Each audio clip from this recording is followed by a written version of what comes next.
Right, so I suppose I'll start just by explaining the job that I've done. I've just graduated, or just finished my exams at least, so I've been working as a student ambassador for 4 years, and I had my interview almost the first thing I did at university. And so the job of a student ambassador is kind of be the outward-looking face of students at various different types of events when people come and visit campus. Now that can be things like open days where we're just kind of running around, helping people out, maybe giving talks or giving tours of accommodation.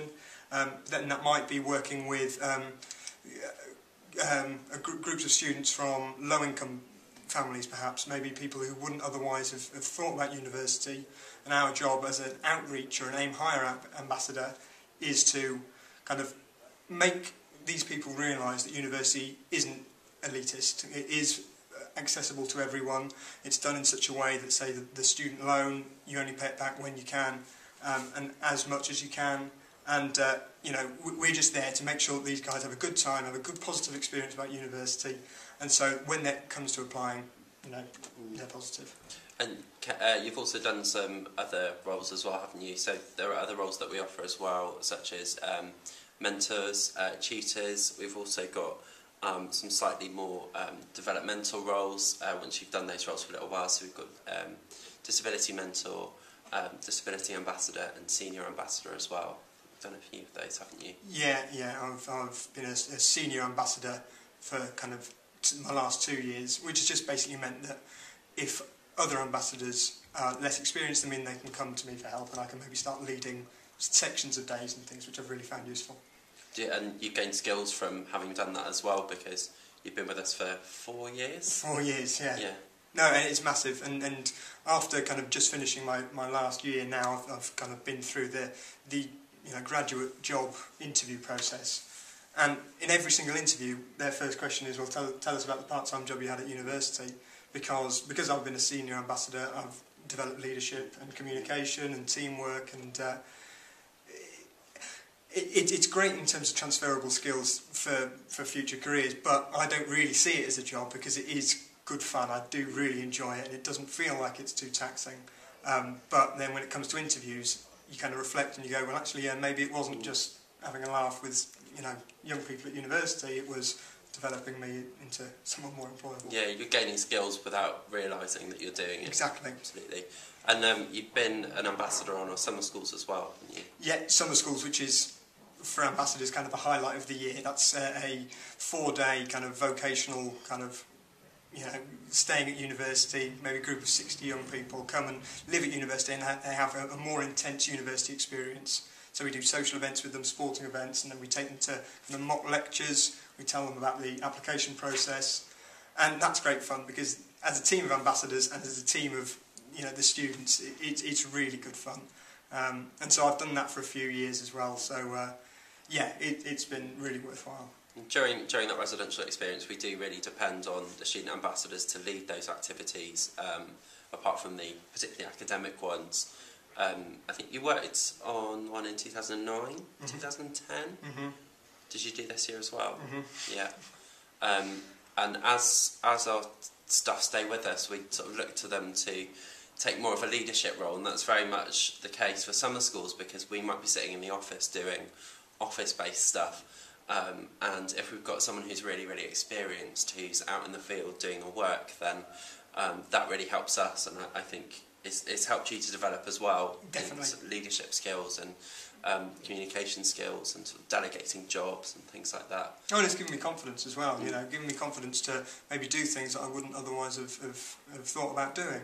And, you know, it broadens your horizons. I mean, as Rob has kind of mentioned, I have done quite a lot of work, both in different roles and in terms of the hours worked. I mean, because this job is very flexible, I kind of can balance my student kind of academic work with part-time work. And so maybe at the beginning of a term I'd work maybe 20-hour weeks when there's, let's say, not so many assignments and things, but then for the last month I haven't done any work really because I've had exams and things.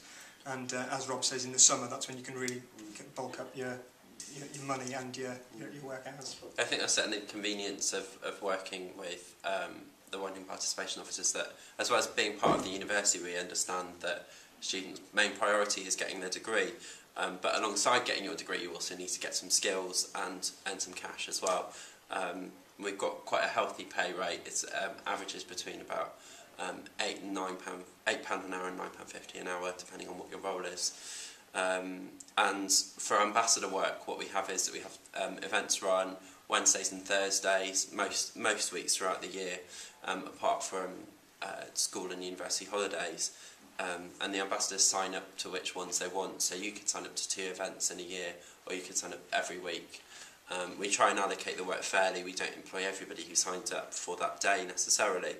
But it really is flexible, and if someone needs to pull out last minute for because of some assignment, then even if that does inconvenience us slightly, that we try and be as flexible as possible.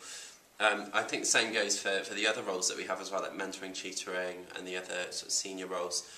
We really do want it to work alongside your degree. It's there to enhance your degree, not take over. And also, most of the stuff we do is on campus, particularly for ambassadors. Some of the mentoring and tutoring work takes place in schools. For me, I think that it's a privilege to be a mentor or a tutor, because you're going out to other institutions, other schools, colleges, institutions, and representing the university. So if you do get to do that, I think personally that's quite a privilege, and you gain skills sort of working, managing yourself, managing the visits, managing your time, getting there independently, and things like that.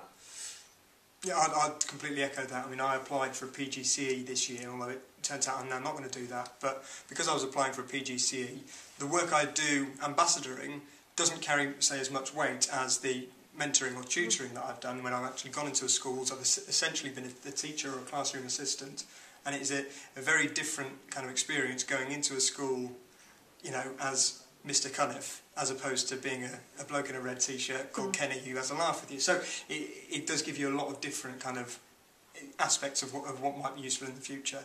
And I'd also kind of pick up on Rob's point about kind of, because there's such quite a large pool of ambassadors, no one event will be the same. You'll be working with different people, and because, you know, there are 70 or 80 odd ambassadors, it's a really good social scene as well. And so I think this year especially we've really tried to, outside of work, do more social things, and kind of, I think that helps, because team cohesion is really important for some of the events that we do. So it's good that we're all kind of getting along. And there's a real buzz around ambassadors and other student staff getting together, I think, at the moment, and it's grown definitely over the past few years. Okay, so I mean, I'll just kind of summarise and say kind of the best bits of my job. And again, I would say it doesn't feel like a job. It really has been one of the best things I've done at university. That includes holidays and societies. The money is a big thing. I worked out recently how much I've been paid through the outreach office, and it's really heavily subsidised my university, which has been great. But then the flip side of that is I've got a job which I'm starting next week, which I think I would have been at a disadvantage with if I hadn't been doing the job. So the confidence it's given me, the communication has been really fantastic.